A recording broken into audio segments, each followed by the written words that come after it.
कैसे हो प्यारे बच्चों?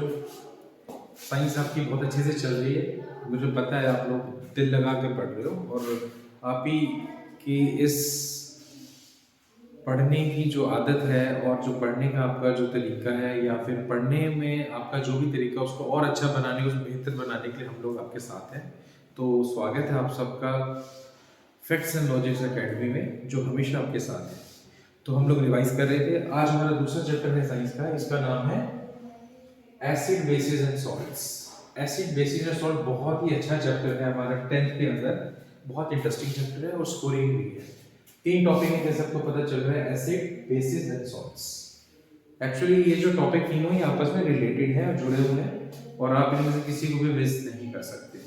ठीक है, तो जैसे नाम से पता चल रहा है एसिड, उसके बाद आ रहा है बेस और दोनों मिलकर बनाते हैं सॉल्ट्स। तो इन तीनों टॉपिक को हम लोग बारी बारी करेंगे। सबसे पहले आपका टॉपिक आता है एसिड। अगर हम एसिड की बात करें, एसिड के बारे में आपको क्लियर होना चाहिए एसिड क्या होता है। एसिड की जो डेफिनेशन है वो समय के साथ अलग अलग साइंटिस्ट ने बदली है। स्टार्टिंग में जैसे उनको ऑब्जर्व हुआ, बिल्कुल बेसिक डेफिनेशन वो उन्होंने एसिड के लिए, जो भी चीज खट्टी होती है, एनीथिंग व्हिच इज सोर इज कॉल्ड एसिड। एसिड वो चीज होती है जो टेस्ट में खट्टी होती है। तो ये स्टार्टिंग की डेफिनेशंस में थी, लेकिन ये नहीं दुनिया में जो भी चीज खट्टी वो एसिड है। ये स्टार्टिंग की डेफिनेशंस है और 10th के लेवल पे ठीक है, बट हायर क्लासेस में जाओगे तो ये डेफिनेशंस वेरी करती हैं, केमिस्ट्री के अकॉर्डिंगली चेंज हो जाती है। ठीक है, तो फिलहाल तो हम यही करेंगे, जो भी चीज सोर होती है उसको हम एसिड बोलते हैं। जैसे आपको पता है सिट्रिक एसिड, मतलब जितने भी आप लेमन जूस वगैरह पीते हो वो सब सिट्रिक होते हैं। उसके बाद है ऑक्सैलिक एसिड, टमाटर आप सब खाते हो, उसका टेस्ट भी खट्टा होता है, उसके अंदर क्या होता है ऑक्सैलिक एसिड। ठीक है, इमली आप खाते हो, उसके अंदर भी टर्मरिक एसिड होता है। ये सारी चीजें जो है खट्टी होती है टेस्ट में, तो इनके अंदर क्या होता है एसिड। विनेगर खाते हो आप, खट्टा होता है, एसिड होता है।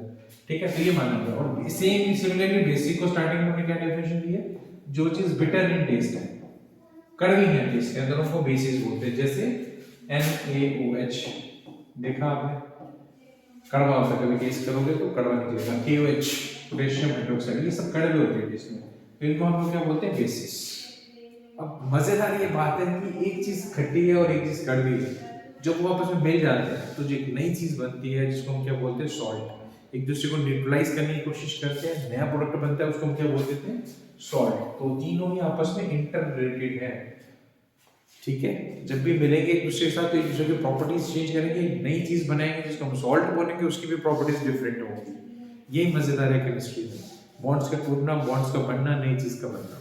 ठीक है, अगर हम यहाँ देखें आपके एनसीईआरटी के अकॉर्डिंगली, एसिड आपका पहला टॉपिक है और काफी लंबा टॉपिक है। बेस आपका टॉपिक थोड़ा सा छोटा है, इतना बड़ा नहीं है जब टॉपिक। ठीक है,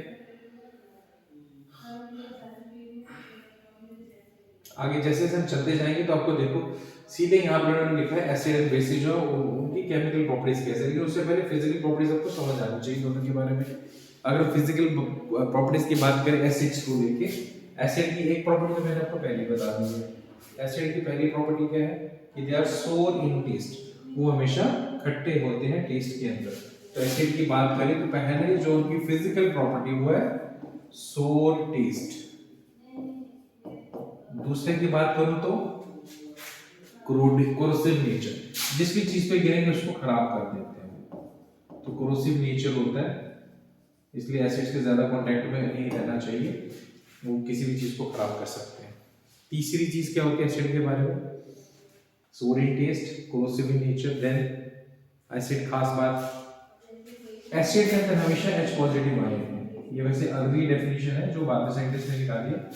H पॉजिटिव आयन सभी के अंदर होंगे जितने भी एसिड है। फॉर एग्जांपल सभी एसिड पे फिट नहीं बैठते, लेकिन 10th लेवल पे अगर आप पढ़ोगे तो आपके लिए H पॉजिटिव आयन हर एसिड के अंदर होते हैं, यानी प्रोटॉन्स होते हैं। जैसे HCl है, HCl को जब भी पानी में आप डालोगे तो H positive plus Cl negative ions बनेंगे, इसका मतलब इनके पास H है।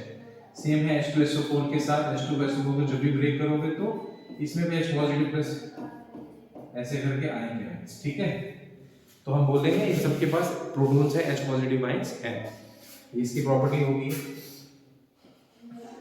ऐसे बेसिस पे अगर जब उनकी फिजिकल प्रॉपर्टीज क्या होती हैं, फिजिकल पहले मैंने बता दी, they are bitter in taste, सबको पता है कड़वे होते हैं टेस्ट में, हम कर चुके हैं। देन सेकंड, इनके पास OH नेगेटिव आयंस होते हैं। जैसे KOH है, KOH को अगर मैं ब्रेक करूंगा तो हमेशा क्या आएगा, K+OH। इसका मतलब इनके पास कौन सा OH, हाइड्रोक्साइड आयन इनके पास होते हैं बहुत, इसलिए हम इनको क्या बोलते हैं, बेसिस। अगला है दे आर सोपी टू टच। सोपी टू टच मतलब जितने भी आपके ये बेसिस हैं, इनको जब भी आप हाथ में ऐसे मसलोगे तो ये बहुत सोपे होते हैं, चिकने होते हैं, इसलिए हमको सोपी टू टच बोलते हैं। ये खास प्रॉपर्टी है। ये है हमारे पास इनकी फिजिकल प्रॉपर्टीज।